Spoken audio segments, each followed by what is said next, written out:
Good afternoon, everyone. Welcome back to the Black Swan Capitalist YouTube channel. I'm Versan Aljarrah. I'm here with my brother, Vandel.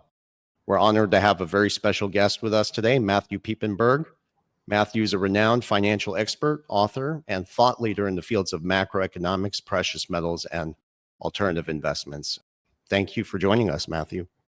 Oh, listen, it's absolutely my pleasure. And as we were talking before, I've been following your insights for a while, learning a lot and helping connect my own dots. So it's really going to be a great discussion. I actually appreciate the invitation. I'm really looking forward to it. It's very kind of you, coming from you. And just so you know, your insights and perspectives have been absolutely invaluable to my brother and I as we've navigated the complexities of the world we live in today. So very excited to get your take on things and the current environment. We have a lot to talk about, so I think we'll go ahead and get started with central banks. They have aggressively been accumulating gold for over the last few years, and now there's a growing trend of nations beginning to repatriate their gold reserves. I think we're seeing the same with silver, and with the long-standing manipulation of gold and silver prices through the LME and the COMEX.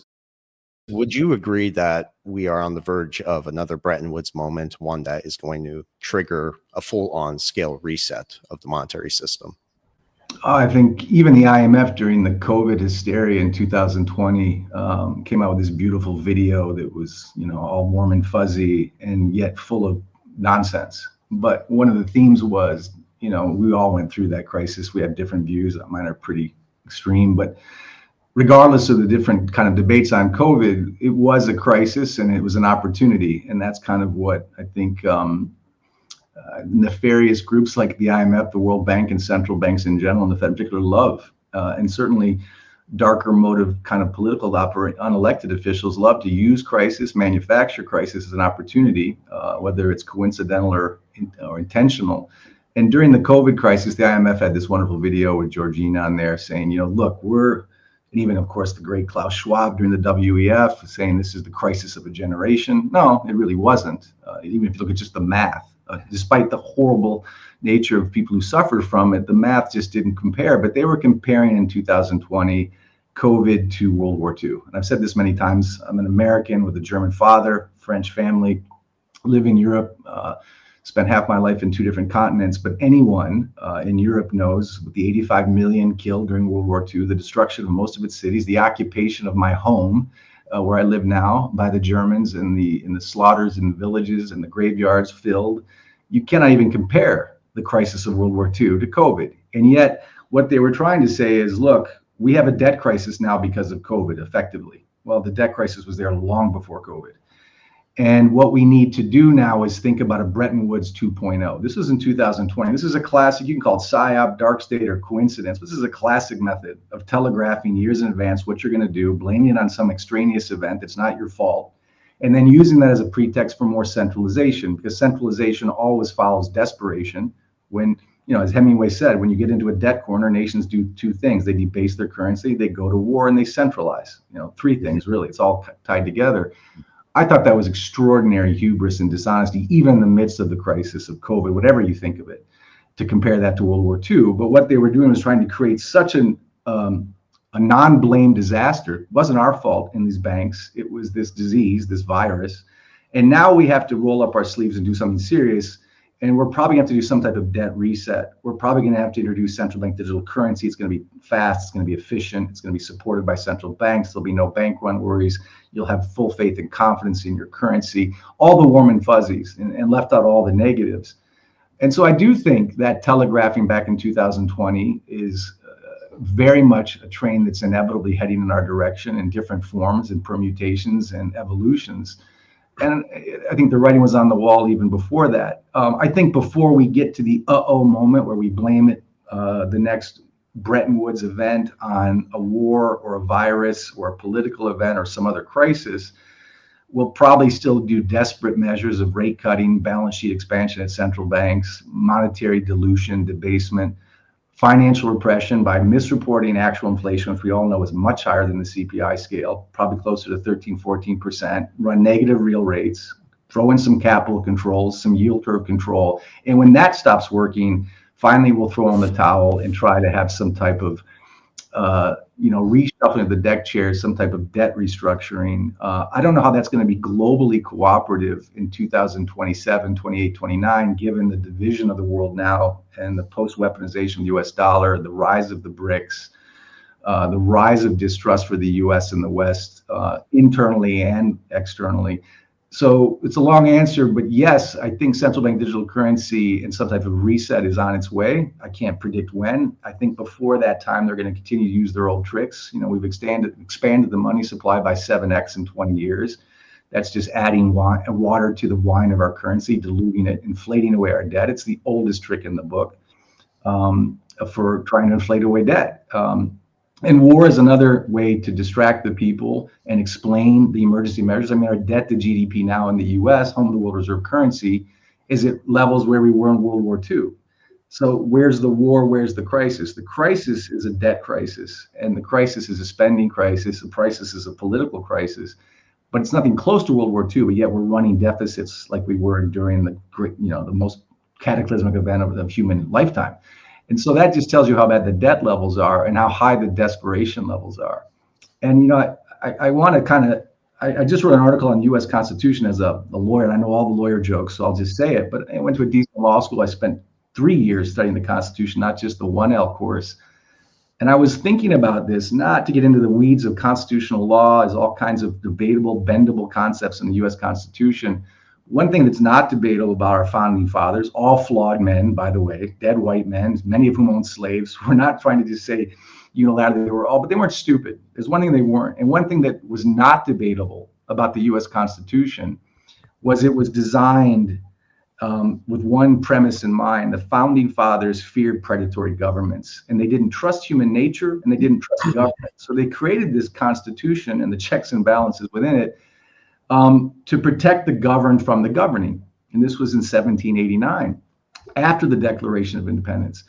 And there's lots of things in the Constitution that are subject to debate, but the premise is not. And the one thing that also was very clear, unlike the 8th Amendment or the 14th Amendment or what is liberty, because certainly it didn't include everybody, but one thing that was very clear in that document, in Article 1, Section 8 and 10, was that our money would be measured in precious metals, gold and silver. Very unequivocal, very clear. And the reason was very simple, because at that particular time in U.S. history, the French across the pond were just basing their currency just like we are today. They had QE 1, 2, 3, and 4, and they called it something else. They had the John Law era of 1720, where they tried modern monetary theory back then. And they were worried that if they didn't have a monetary chaperone, a precious metal chaperone on our money, that what would happen is human nature would step in. They'd find ways to replace real money with paper money, and paper money would give politicians temporary prosperity, but lead to the permanent ruin of the currency, inflation, social unrest, and tyranny by the government. That's our own Constitution, 1789. Fast forward to today, we don't have real money. We don't have gold-backed currency. And I could go into I won't, the history of how that happened. It was very deliberate. It was very desperate.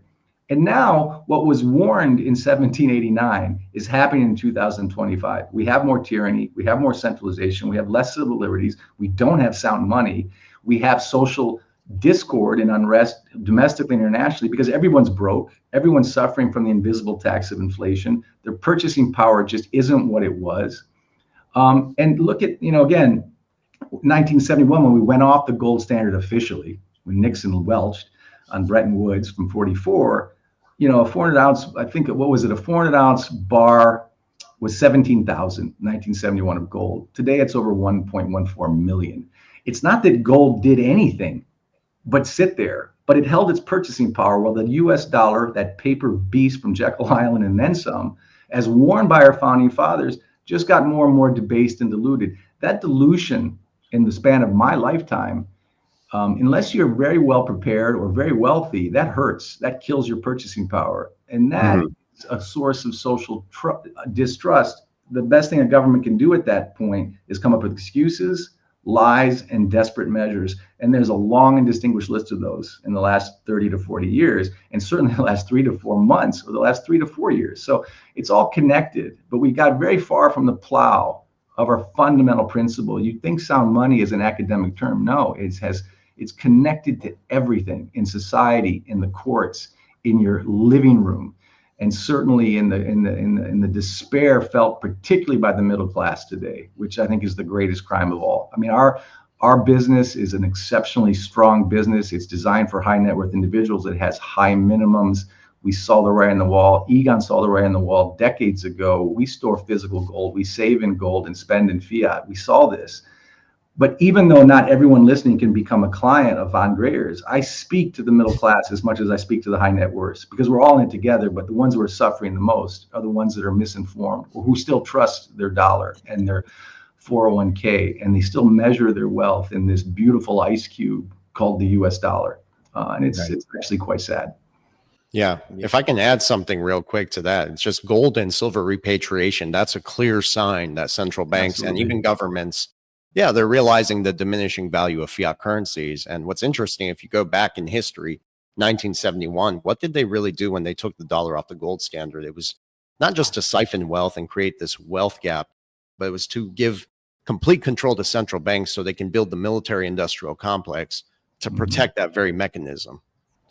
Yeah. So obviously we're currently living through this monetary reset, historically throughout economies, currencies, empires, they all collapse and rebuild at some point. It's just, as Mark Twain says, history doesn't always repeat, but it often rhymes. And so at this point right now, do you feel, Matthew, that there will be some moment that is a sudden kind of black swan catalyst to expedite this process?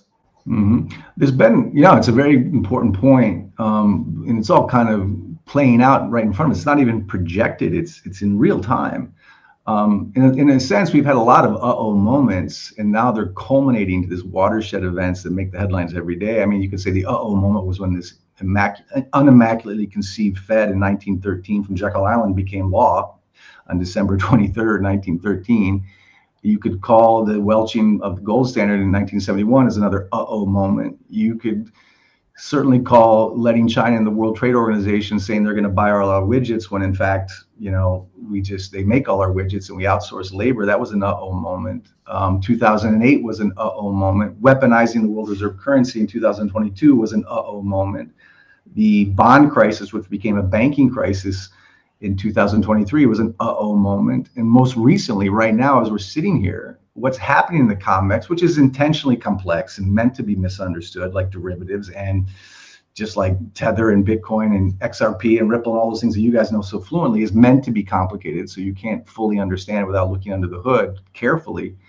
But all these things are moments that are culminating now. In a lot of ways, what's happening on the COMEX is so dramatically an moment, what the implications are, what the ramifications are. But 99%, or I'd say 95% at least, don't have Americans or citizens of the world have no idea what happens at the London Exchange or the New York Exchange. And it takes a little time. But in simplest terms, what we're seeing is countries are getting their shovels ready before the snowstorm. They're taking gold and silver out of the COMEX at record-breaking levels. It's called stand for delivery, open interest. It gets wonky. Again, the COMEX, without trying to explain it to everyone, some people have very sophisticated understanding, some have no understanding. But the COMEX is not a gold storage place. It's a credit market. It was designed in 1974 by young Leo Malamud and Alan Greenspan and Milton Friedman to basically allow unfettered leverage on precious metals. Not long after we went off the gold standard, no coincidence, just a few years later, so that you could have a handful, 8 to 11 bullion banks and big players using massive turns of leverage to go short, bet against gold and silver's natural supply and demand to keep a permanent boot to the neck of gold and silver. Why? Because if gold and silver rise too quickly, that makes the US sovereign currency look very embarrassed. And that game worked almost an entire generation, certainly during my lifetime. What's happening now is instead of rolling over those contracts and continuing that legalized price fixing on the COMEX, counterparties are no longer rolling over for free. They're doing what's called stand for delivery or taking open interest. That means they're taking physical delivery of their gold and silver. Why? It's not because of arbitrage. It's not because of tariffs. It's not because of logistics. I'm being very clear. It's because they're trying to get their gold and silver back within their own zip codes because they see the snowstorm coming, the avalanche of currency debasement. the distrust of the US Treasury and the weaponized US dollar from an over-indebted issuer that doesn't even beat inflation. They see change, not the end of America, not the end of the world, not even the end of the world reserve currency status, even the petrodollar for now. But they see this melting ice cube melting, and they're stacking that old pet rock, that analog dead asset, physical gold and silver, because it's a better tier one asset. Even the BIS tells us this. It's a better strategic reserve asset than an IOU from an over-indebted Uncle Sam who's exported his inflations for generations to the rest of the world and has gone too far. The debt levels have gone too far. The IOU distrust has gone too far. And when on top of that, they weaponize this thing in 2022, it's game over. That was a seismic shift. And whatever you think of Zelensky or Putin, whether one's a freedom fighter and one's Hitler 2.0, that's a rabbit hole for hours of debate. But I think it was very clear that was probably one of the stupidest decisions ever made in the history of U.S. State Department in weaponizing a neutral reserve asset. Obama didn't want to do it in 2015. Keynes said not to do it. Robert Griffin came to our conference in the 60s, says, don't go there. But we did. And as a result, we've created a massive distrust, and the exponential rise of countries settling or trading outside of the US dollar, the exponential rise in countries looking to trade outside of the petrodollar.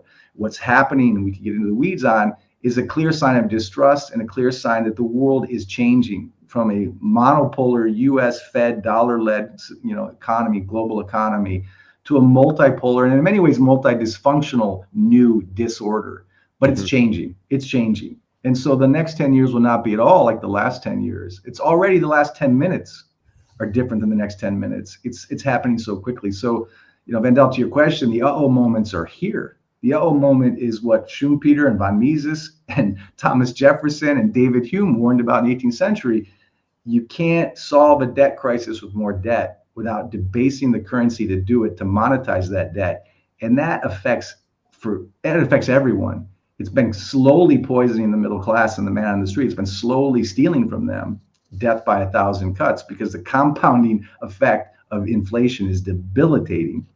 And wages aren't keeping up with that theft. So it's already happening. And we have 6 million Americans now defaulting on mortgages. Mortgage applications are down 63% year over year. You've got 13-year peaks in small business bankruptcies. Again, you've got a guitar player in Farmville, Virginia, hitting hundreds of millions of hits because he's singing to the middle class about my dollar ain't worth X, and I'm taxed to no end. This guy's Oliver Anthony's a freaking he's a symbol of the suffocating working poor that used to be the middle class. And yet, even for high net worth clients who continue to measure their wealth in SPAC returns or private equity, that most of which they can't get liquidity on, they're running around family office conventions trying to find another sucker to buy their illiquid investments. And even Harvard University, where I went, has a $60 billion endowment. They can't spend the money because they can't get liquidity. So even at the high end of the spectrum, they're still thinking like 20 years ago or 10 years ago. They're still thinking in conventional terms. They're still measuring the bulk of their wealth in this beautiful fiat paper money ice cube. And it astounds me, as someone who was a CIO and a managing director of a family office, it astounds me that you're still measuring the 99% of your returns in fiat money. And you're not seeing that. It doesn't mean you go 100% into gold, doesn't mean you do 100% anything, but you have to have insurance on your currency because your government and your constitution has been muted. Your constitution has been killed. Sound money was killed. And your government isn't telling you the truth because they can't. They can't admit, they have a pathological inability to say we really screwed this up. Maybe QE1 was where we should have stopped. Maybe our Fed balance sheet shouldn't have gone to 9 trillion at some point. And believe me, the QT that we're seeing now is very quickly going to turn to QE. We're going to see more rate cuts, not rate hikes, because we can't fight inflation at 37 trillion. We don't have a Volcker solution. Again, these are complex things to the average man and woman, as they should be, because they have other things to worry about. 20% of Americans have a job that just all their salary goes just to their rent. They take a second job just to pay for things. So, of course, they don't have time to get into the weeds of central bank policy, monetary malfeasance, criminal negligence by our politicians to stay elected by printing money to buy temporary prosperity. But what's happening now, Vandal, is the jig is up. You're feeling it. You don't have to study the CPI, the Bureau of Labor Statistics. You feel it. You know everything costs more and you can't afford it. You know what's interesting, Matthew and Versan? A lot of people say, people are starting to wake up. And I have to say, I completely disagree. I think people are starting to feel a pinch, which is different from being fully awake and understanding what's going on. Yeah. They're feeling something's wrong. Things are not working out here. My buying power is declining. I'm working so hard, 2-3 jobs just to get by.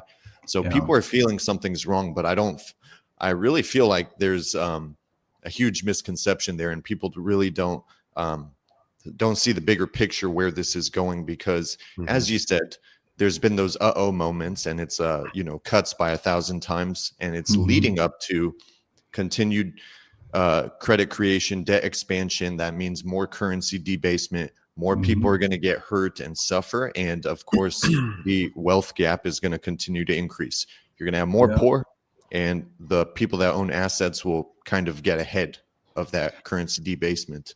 But that's interesting, Matthew, because they're building, as they've been net buyers of gold since 2009 and still accumulating at records globally.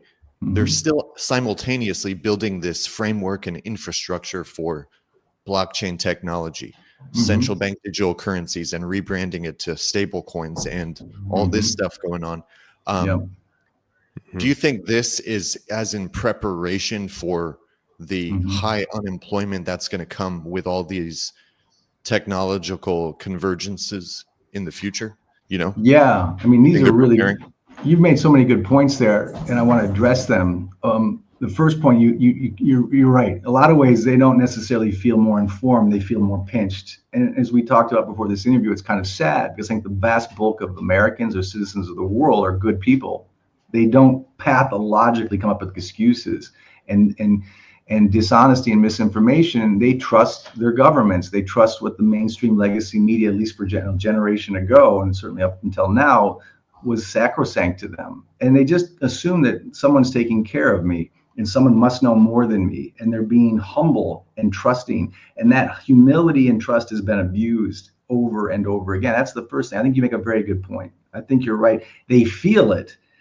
And in a sick, twisted way, I think negligent or nefarious governments who have a will to power that would make Nietzsche blush, because their real purpose for many of them, not all of them, is re-election. That's it, and power, and that's it. And certainly John Kennedy wrote about this in Profiles in Courage. It's really not about public service. It's about self-interest at the highest levels. That in and of itself is debatable. I think it's fairly obvious.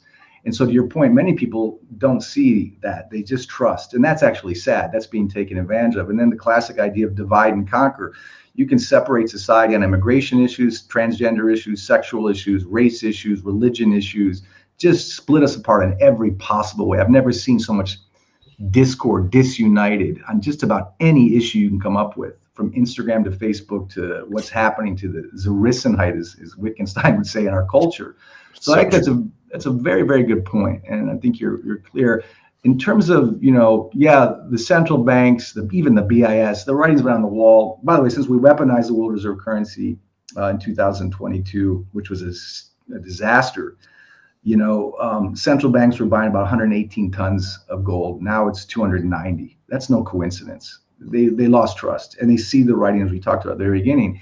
And they're stacking their nuts for the winter like a squirrel would do. They're getting those snow shovels ready for the avalanche. In terms of the stablecoin, crypto, XRP, Ripple, Tether, by the way, the stuff that you guys have informed me on, and folks like you and Luke Groman and Francis Hunt have really helped me at least try to connect my own dots. I don't pretend to have an insider knowledge outside of DC or any kind of political insight, but it makes a lot of sense, to your point, what's being prepped for, what's happening. But I think, and this is something I really like to get your insights on too, I think we have to step back. When I'm looking at what's happening in the digital ledger technology, and the whole move towards stable coins and Bitcoin, and what's happening with these ISO compliant protocols, and what's happening with these NSA alumni who kind of created this beast in 2001, long before Bitcoin became a reality in 2009, and the Tether Bitcoin pair trade and the new oil of Bitcoin, the strategic, so all these things are fascinating to me. When I step back, before I even look at that, you guys, I look at certain paradoxes. I call it the Trump paradox, the Larry Fink paradox, the Voorhees paradox. I mean, remember, Just a few years ago, Trump thought Bitcoin was a scam. Larry Fink, who's now had a multi-billion-dollar Bitcoin ETF, which he's profiting off wonderfully, and is now projecting $800,000 Bitcoin, at the same time was also saying this was a scam, etc. It was a nefarious asset. And then you had guys like Voorhees, a very eloquent pro-Bitcoin investor, very successful investor, saying, I'll tell you one thing. I know one thing why I love Bitcoin, because I don't trust my government. I don't trust the banking system. I want to be outside of that centralized lie.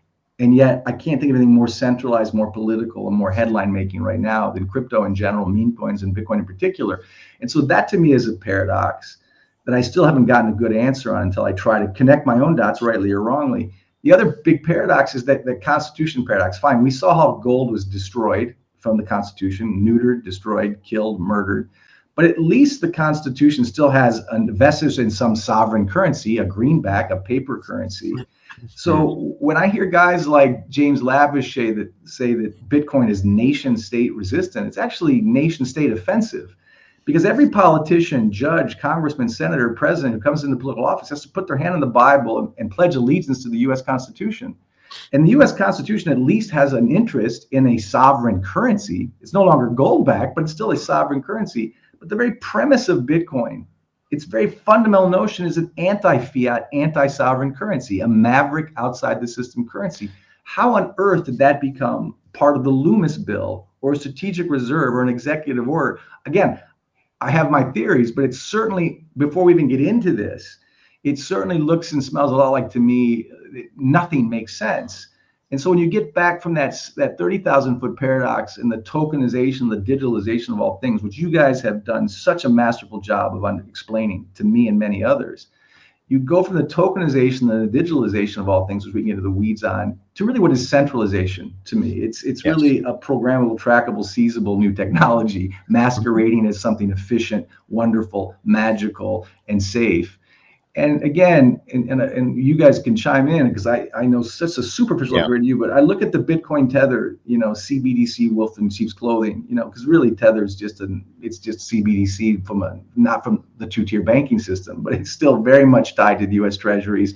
And a bubble in Bitcoin is a pair trade with a bubble in Tether, which is one way to help sponge up that unloved U.S. Treasury that other central banks don't want to buy. They've been net selling since 2014. And I'm thinking of what Luke Gromen said about the new oil and Bitcoin and he's, by the way, a Bitcoin investor. He's front running this clearly. And he probably has more support for Bitcoin than I do. But he mentioned a book that came out after 2014, I believe, called The New Century, it was called Century of War. And it was, and what it basically said, and this is not a conspiracy theory, it's a fact. Sheikh Yamani said this, and he was there. And there was the Bilderberg conference in a Swedish island, 1973. And of course, Kissinger was there with the Shah of Iran. And they're saying, look, guys, we're the U.S. We have a petrodollar. We just came out of Vietnam. We're in a lot of debt. We're going to inflate oil by 400%. That's going to bring demand in for our dollar. We're going to create a bubble in oil, and you're going to go for it. And the Sheikh Yamani looked at the Shah of Iran and said, why are we doing this? He said, just ask Kissinger. He was such a puppet of the U.S. at that point, another CIA plant. And so they created this bubble in oil. What Luke is kind of alluding to, and I'd like to get your thoughts on this, you can create a Bitcoin bubble as well. You can put it on the media, you can centralize it, politicize it, call it a Trump favorite son. Again, 3 years ago he hated it, now he loves it. To me, it looks like an El Salvador model, speculating a speculation asset, which is not at all a store of value. Pump it up, use it to pay down some sovereign debt, and by the way, centralize people without even knowing it. So it's a long answer to you guys' question. Yeah. I see a lot of really unhealthy, illegitimate dots in play, and no one seems to be asking, but wait, isn't Bitcoin supposed to be anti-dollar? Shouldn't the president, the Senate, the House be concerned about that in and of itself? And if they were making a bubble in NVIDIA, and members of the House and Senate had a stock position in NVIDIA, this would not be allowed to pump and deliberately front run a trade. That would be illegal. But because it's decentralized and it's Bitcoin and it's strategic, but they're pumping something, they're front running something. It is, to me, appalling. And yet I guess I'm just the only one who sees this because I'm so pro gold. It's so analog and pet rock and old fashioned. But as a constitutional scholar, it strikes me as insane. I just wanted to say I agree with Matthew. Actually, the whole decentralization aspect of Bitcoin is it's a Ponzi. That's the truth, okay? Because about 2% of holders control 70% of Bitcoin. Right. And in addition to that, it was initially the narrative was this will be this this libertarian financial movement outside Right. the banks. But it's so funny because now the same people that were that the same people it was designed to stay away from are now the ones adopting it. And it's so funny. It's centralized because every 4 years it has a great pump and a great dump. And that's that coincides with the debt refinance cycle. So unless Satoshi was an economist and understood the liquidity cycles, none of it makes sense. I think they're stealing people's wealth and diverting attention from precious metals and a few select digital assets that have been chosen a decade ago. Yeah. Yes, I mean, we can get into that later. XRP. Yeah, I'd love to XRP. keep it short, but I think, I've written so many papers on this and articles as well. But yeah, it's Bitcoin is certainly, there's a revolving door between Bitcoin, Tether, and the US bond market. And it's, Bitcoin is reaching these all-time highs because it's fueled by Tether's unbacked printing press, really. Right. And what you realize is this is actually a Ponzi within a Ponzi. And it's also a ticking time bomb disguised as a financial revolution. And everyone is touting Bitcoin and they're putting all this money into it. And the marketing that goes into it alone raises red flags. And also, like you said, BlackRock, Larry Fink, and Trump doing that 180 on it. Also, more importantly, it's like people don't realize that how it's so tied to Tether, and what they're doing with this is siphoning wealth from retail investors while artificially manipulating the Bitcoin price and creating the illusion of volume trading there. And they're using those profits from retail investors to go buy gold and other physical assets, tangible assets. So you can still make money on it. You just got to get in and get out, but it's just musical chairs. And the person buying it is just hoping they're not the last one holding it when the party stops, kind of thing. And they could keep it going for as long as they can because it seems to be directly tied and coincides with the debt refinancing, which is every couple of years, every 4 years. It aligns perfectly. You guys have done so much of this sophisticated thinking to get to these conclusions. But for many Bitcoin people, again, they're not part of a conspiracy. They're just speculators and they're true believers. I'm not mocking them. Certainly I have friends like Larry Leopard and Ronnie Sturfla, who writes the In Gold Trust Report. Who's, if you're speculating, you're trying to get return on a fund, you're front running this trade. And, but they're going to call us, anti-Bitcoin gold bugs. And that's the end of the debate. You silly old men or you young men, you just don't get it. You don't get it. You're part of an older thinking. When I look at Jack Mars, what they'll go through to convince themselves. I have no horse in the Bitcoin race. If I really trust it, you can still front run it. I joked many times in all jest, all seriousness. I was in the .com bubble of the late 90s. I had a pre-IPO that was absolutely useless as an enterprise, but Goldman Sachs was underwriting it. They were pumping out the IPO. I got in pre-IPO. I had no illusions about the moral validity or the book value of this particular enterprise, but it made me extremely wealthy. I did not care. I don't care if you want to front run Bitcoin or XRP or however you want to play it, but stop calling it a store of value. Stop calling it digital gold. Let's call it what it is. That shouldn't even be offensive to anyone who believes in Bitcoin. What offends me about some of the Bitcoin propaganda, I don't think there's any propaganda in gold. It is what it is. You either believe in it or you don't. It certainly holds its value. It has done for thousands of years. We all know the story, but there's no propaganda there. What bothers me is when they use this digital gold narrative, they use this gold image, they've basically hijacked what is real sound money and made a euphemism for this digital gold. Like the Patriot Act is a euphemism, like quantitative easing is a euphemism, like the Department of Homeland Security. These are all euphemisms. And this strategic reserve asset sounds so informed and smart. And you've got smart people in the House and the Senate. They're going to do this for us and we're going to save America. These to me are all signs of desperation and manipulation. And the desperation comes at particular turning points like this in an empire or a country or a regime. And this is classic. And yet we're going to be castigated by 90% of the Bitcoin crowd is just guys who don't get it, who just are chasing the gold bug narrative and selling their book, not having any conviction or any actual study of what goes on under the engine. Because if you put your hands there, get a lot of grease on it. You got to look at it, and no one wants to look at it. I think gold should always be your proxy for wealth preservation, and you go from there. Yeah. I think people are, again, being dependent. They're creating dependency on the system with the middle class while they're bridging us into the new system. It's really RippleNet, Ripple, XRP, stablecoins issued on the XRP ledger. This has been highlighted over since 2015. I sent you a bunch of documents going back from 2015 regarding SWIFT. Statements by the former U.S. Treasury, Rosie Rios, the IMF, the World Bank, the UN, numerous financial institutions saying that XRP was the disruptor. Also, there are about 1,700 non-disclosure agreements with smaller banks and financial institutions. So, overall, what do you think your role is in seeing how this is being played out into the future? That's a great question as well. And again, I don't blame people for this. I work in Zurich. I'm an executive with the largest gold vault in the world. We have clients from 90 countries. We believe in gold. I must be selling my book. I only came to gold to make a salary and to get rich. None of which is true. But I can understand how that's going to be conceived and perceived that way. That you said the same thing about Egon von Greyer's, who bought gold at 300, decades ago.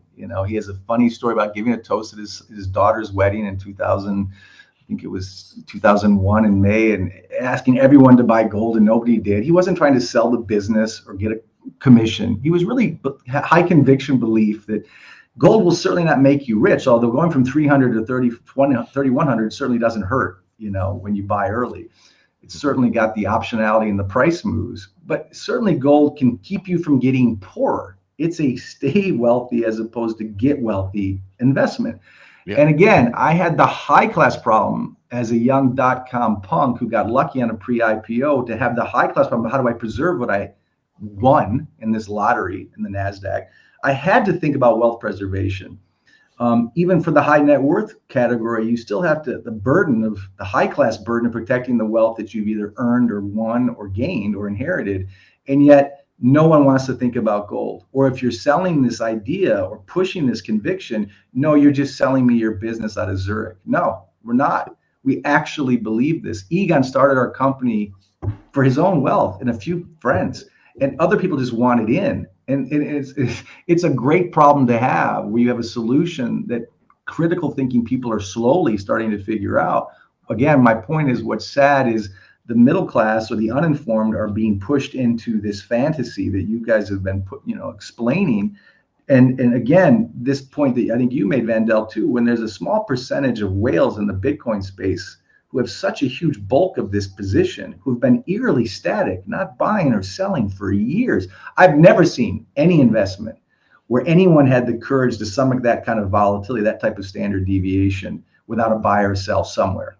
And the fact that there's none of that convinces me that they know how the game ends. They know the dots, so they can be comfortably static during this whole period of volatility.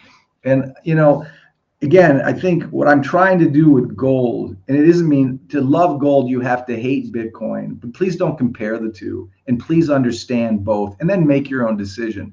Don't follow a 20-something millionaire in Bitcoin or billionaire because the price proves that he's intelligent, without looking deeper behind the mechanizations and the permutations of what really makes this asset tick, and why it was built, who built it. I still don't fully have the answer to that, and where it's headed, and what are the real motives, and what are the risks.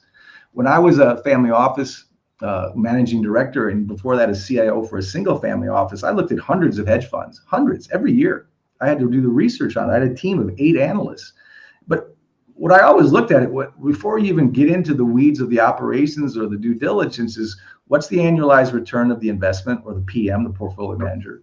What's its maximum drawdown? Because if he was down 30% in 08, he wasn't protecting, or she wasn't protecting the portfolio. And what's the standard deviation, the volatility? Those are 3 very simple things. When you look at Bitcoin as an example, unlike gold, well, certainly its annualized performance is extraordinary because of 2013. My God, 5,000+% return. That's hard to beat. Nothing beats Bitcoin's annualized return.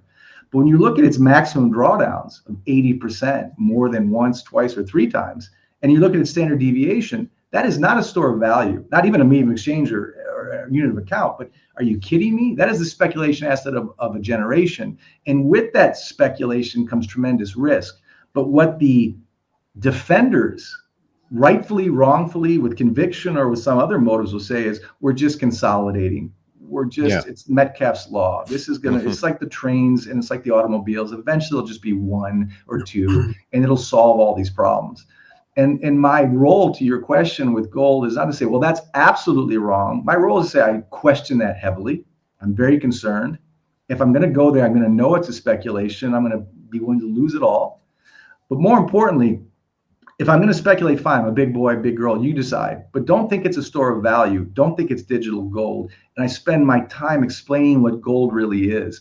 Not as, again, a pet rock or a vestige of 1789. It's been there for millennia for a reason. It'll be here for millennia. It's literally indestructible. It has spiritual components to me. It has metaphysical components to me, but that's neither here nor there.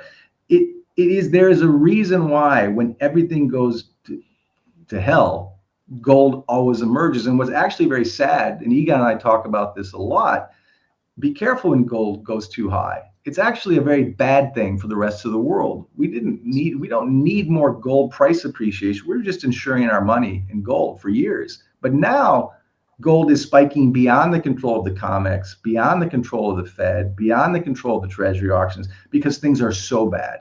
And when things get very, very bad, governments have a tendency to become very centralized, very dishonest. Civil liberties have a tendency to become truncated or masquerading as civil liberties under new emergency measures for your own good that are not for your own good. And again, I go back to our founding fathers. They warned of this 250 years ago, and we're living it right now, as all empires have done without exception. They usually last about 250 years, ironically. I mean, the Roman Empire did this with the denarius. It was all silver. They just chipped away at it until there was no silver.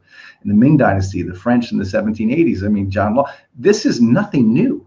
I keep saying modern monetary theory, solving a debt crisis with more debt, has been done throughout history, but also throughout history and literally without exception. I'll say it over and over. Whenever a monarchy, a democracy, an empire, whatever you call it, reaches its debt-soaked end, there always is a financial crisis, a market crisis. There's always a currency and debt crisis.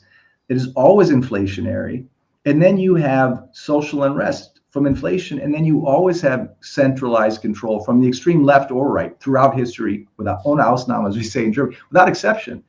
And that doesn't mean that inflation and what gold can do, unlike Bitcoin or digital assets, to protect you from, it doesn't mean that inflation doesn't have disinflationary moments between now and then. A mean reversion in the S&P would be highly disinflationary. A major depression/recession, which I would argue we're already clearly in a recession, and in many ways in a depression, is highly disinflationary. But to solve these problems, goes back to your original question, we are going to have to go back to the old playbook of expanding the money supply, debasing the currency to monetize these otherwise unsustainable debts. That's always bad until we have the reset, so to speak, or until we dupe the world into these digital assets, which are highly programmable, trackable, and seizable, which is centralization.